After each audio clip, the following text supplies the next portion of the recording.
ሰላም ጤና ይስጥልኝ ውድ የበከቤቱ ቤተሰቦቼ እንዴት ናችሁልኝ? ዛሬ በጣም አሪፍ የሆነና በቤታችን ውስጥ በቀላሉ ስለምንሰራው ድንቅ የሆነ የሰውነት ስክራፕ ነው የምናወራው። ቆዳዬ ኬሚካል አልስማማለኝ የምትሉ ካላችሁ ዛሬ የምነግራችሁ ነገር የኩሽናችሁ መደርደሪያ ላይ አለላችሁ። ቆዳችን ልክ እንደ ዕቃ ነው። አቧራ ሲያርፍበት ውበቱ ይደበቃል፣ ፈገግታው ይጠፋል። የሞቱ የቆዳ ህዋሳት ቆዳችን ላይ ሲከማቹም ልክ እንደዛ ነው። ቆዳችን ይሻክራል፣ ይደበዝዛል። ዛሬ የምናያቸው ስክራፖች ደግሞ ያንን አቧራ ጠርገው ከውስጥ ያለውን የተፈጥሮ ግሎው ቁልጭ አድርገው የሚያወጡ ናቸው። ይህን ውህድ ከተጠቀምሽ በኋላ በአንድ ቀን ልዩነቱን ልታስተሉ ትችያለሽ። የመጀመሪያው የማዕድ ቤት ወርቅ ስለሆነው ስለ እርድ እናያለን። መጀመሪያ የምንጀምረው በእርድ ስክራፕ ነው። እርድ በህንድና በሀገራችንም ለብዙ ዘመናት ለውበት ጥቅም ላይ የዋለ የማዕድ ቤት ወርቅ ነው። ቆዳን ሳያቆስል በተፈጥሯዊ መንገድ ያበራል። በተለይ የብጉር ጠባሳ ወይንም የፀሐይ ጥቁረት ላስቸገረው ሰው ፍቱን መድኃኒት ነው። ለምሳሌ አሮጌ ግድግዳ ላይ አዲስ ቀለም ከመቀባታችን በፊት ግድግዳውን እንፈቀፍቀዋለን። ይህ ስክራፕም ቆዳን አሽጎ አዲሱን ውበት ያወጣዋል። የሚያስፈልጉ ነገሮች 2 የሾርባ ማንኪያ ስኳር።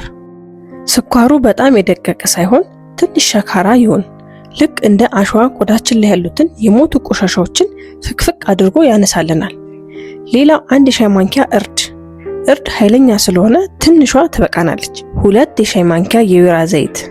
ሁሉንም ነገር አጣብቆ ይይዝልናል። ቆዳችሁ በጣም ለሚደርቅባችሁ ሰዎች 1 ሾርባ ማንኪያ የአልመንድ ዘይት መጨመር ትችላላችሁ። ቆዳችሁን እንደ ቂቤ ነው የሚያደርገው። እሺ አዘገጃጀቱና አጠቃቀሙ ላይ እንሂድ። ሁሉንም በአንድ ሳህን ላይ አድርገን በደንብ እናዋህደዋለን። ልክ እንደ ክሬም ሲሆንልን ለመቀባት ዝግጁ ሆነ ማለት ነው። ታዲያ ከመቀባታችን በፊት ጆሮና እጅ ላይ በትንሹ ቀብተን መሞከር ያስፈልጋል። ከዚያ ፊታችን ላይ ወይም ደግሞ ሰውነትን እየቀቡ በክብ ቅርጽ በቀስታ ማሸት ያስፈልጋል። ይህ ማሸት ደም በደንብ እንዲዘዋወር ያደርጋል። እርድ ጸረ ባክቴሪያ ስለሆነ ብጉር እንዳይወጣብን ይከላከላል። የቀላ ቆዳንም ያረጋጋል።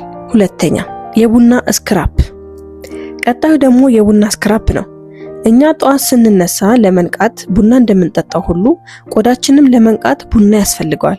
በተለይ በፀሐይ ለተቃጠለና ወጥ ላልሆነ የቆዳ ቀለም ድንቅ መፍትሄ ነው። በውስጡ የያዘው አንቲኦክሲዳንት ቆዳ እንዳያረጅ እና እንዳይሸበሸብ በተጨማሪም ደግሞ እንዳይሰነጣጠቅ ያደርጋል።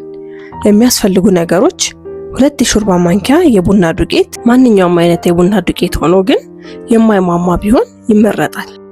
ምክንያቱም የቡናው ሸካራነት ነው ቆዳችንን የሚያሸው። እሺ ሌላ 2 የሾርባ ማንኪያ ስኳር። ስኳር የሞቱ ሴሎችን አብሮ ለመጥረግ ያስፈልጋል። 2 የሻይ ማንኪያ የወይራ ዘይት ቆዳን ከባክቴሪያ ለመጠበቅና ለስላሴን ለመስጠት። አዘገጃጀትና አጠቃቀሙ ልክ እንደ መጀመሪያው በደንብ አዋህደን ይህንን ስክራፕ በደንብ ከተዘጋጀልና ከተዋሃደልን በኋላ ቢያንስ በሳምንት 1 ጊዜ መጠቀም ይኖርብናል። ቆዳን ሪቡት እንደማድረግ ወይንም ደግሞ እንደማጠብ አድርገሽ ሰጁ። ማወቅ ያለባችሁ ሚስጥር እንዴት እናስቀምጠው። እነዚህን ስክራፖች ሰርተን ንጹህና አየርን በማያስገባ እቃ ውስጥ ካስቀመጥናቸው ቀዝቃዛ ቦታ ላይ እስከ 1 ወር ድረስ ይቆያሉ። በየቀኑ መስራት አይጠበቅብንም። ስክራፑን ተጠቅመን በደንብ ከታጠብን በኋላ ቆዳ እንዳይደርቅ የወይራ ዘይት ወይንም ማንኛውንም የምትጠቀሙት ሎሽን መቀባታችሁን እንዳትረሱ። ምክንያቱም የታጠበ ቆዳ እርጥበት ያስፈልገዋል። እንግዲህ ውድ የገጻችን ቤተሰቦች እነዚህን ሁሉ ቀላል ግን አስማታዊ ስክራፖችን በቤታችሁ ሞክራችሁ የትኛው እንደተስማማችሁና ያያችሁትን ለውጥ ደግሞ ከታች በኮሜንት መስጫው ላይ አጋሩኝ። ማንኛውንም ግራ የገባችሁ ነገርም ካለ ደግሞ መጠየቅ ትችላላችሁ። እኔው ራሴ እመልስላችኋለሁ። ይህ ቪዲዮ ጠቃሚ ሆኖ ካገኛችሁት ለጓደኞቻችሁ ሼር በማድረግ እና ላይክ ማድረጋችሁንም እንዳትረሱ።